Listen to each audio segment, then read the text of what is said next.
Hello, Michael Tellinger here with another frequently asked question about One Small Town implementation, and this time we talk about a very sensitive subject, and this question is, what about human nature?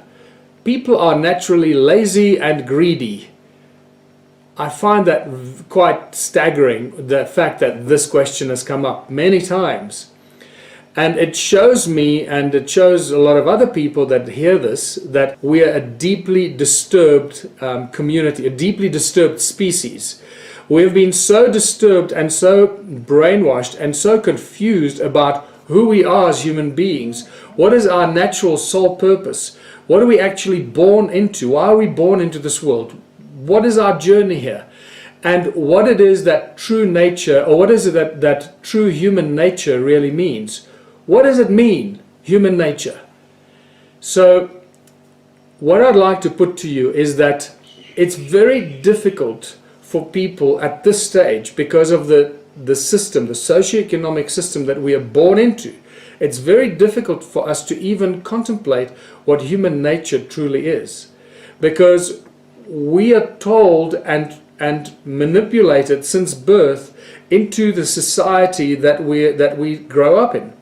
And if you live in a suburb of Los Angeles, you'll have a very different perspective of the world than if you live in a suburb of Mumbai, or a suburb in a country of Iran, or somewhere in a small village in Russia, or a small village in China, or a big city in China. It all depends who you are, where you were born, and if you're born in the slums of an African village, you have a very different perspective on the world, how the world works, what you're going to have to do to survive, and what's going on in the world by watching TV or watching listening to the radio, or watching news on your cell phone through the various news channels that come out there.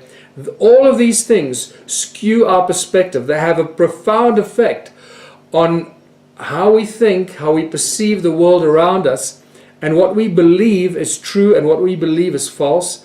So for us to even try and contemplate that we think we understand what human nature is quite dangerous. Because when a child is born, when a baby is born, each and every one of us, the moment we are born, at that moment of birth, we come into this world without any attachments, without any contracts, without any obligations, without promises we've made to anyone. And we're literally, for a short while, we're completely free and sovereign human beings until all the laws, rules and regulations are imposed on us.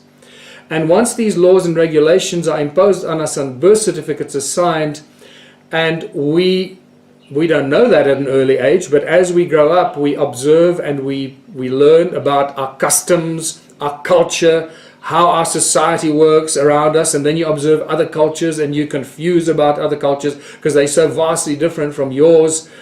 And we start to realize how divided we are as a species. We divided on so many levels. We divided almost on an infinite number of levels.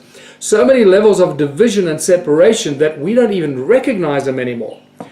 So all of this has a profound effect on us as living, breathing human beings of infinite soul and flesh and blood. And we need to look inside to reevaluate what true human nature is. And I think when you do that and you look deep inside yourself, you realize how beautiful human nature is, how friendly, how helpful, how supportive people are all over the world. And you see that when you travel through small towns and villages, especially where people lived in impoverished conditions. When you arrive in a small village, whether it's in Africa, in Asia, in America, and anywhere around the world, when you arrive in a small village, you normally find people will offer you food and offer you a bed, especially if you're down and out.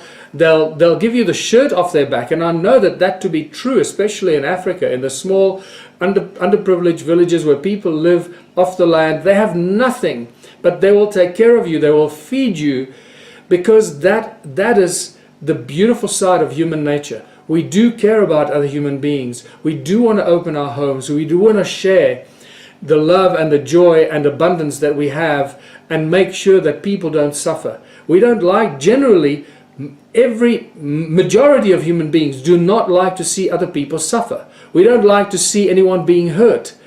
The moment you step outside of that zone, that means that you've already been affected by the movies we see, the trauma, the warfare, the news around us, the conditioning, the programming, the brainwashing, and also much of what we go through in our education system. I personally believe that true human nature are the natural skills that we are born with. The skills to create, the skills to love, to share, to give, to honor, to embrace, to love and to share. The fundamental first levels of human nature. And if you look at what babies do, when little babies are born, the first thing they do is they literally start to create. Keep in mind that we are one with creation. We are part of creation. Our first human nature is to create, is because we are part of creation. We come into this world with no preconceived ideas, with no attachments, no contracts or affiliation to anyone, and all we want to do is be able to create and to be joyful, and that very quickly gets beaten out of our system. Keep in mind, the moment our children start doing this or doing that, we say, you can't do that, you can't do this. Very quickly we start to be conditioned by the system, the socioeconomic system, our culture, our environment around us. But if you look at little babies, the first thing they do is they want to blow bubbles and make noises and make shapes with their fingers. The first thing we want to do as part of our human nature is to create, because we're part of creation, to love and to share. People are lazy and people are greedy and people are selfish and people are deceitful because of the fear of survival, not being able to survive, not having enough, or trying to get as much as somebody else, but it's very hard. And I believe the 7 deadly sins are all connected to the capitalist system and the system we find ourselves in, where people are constantly worried about how they're going to survive.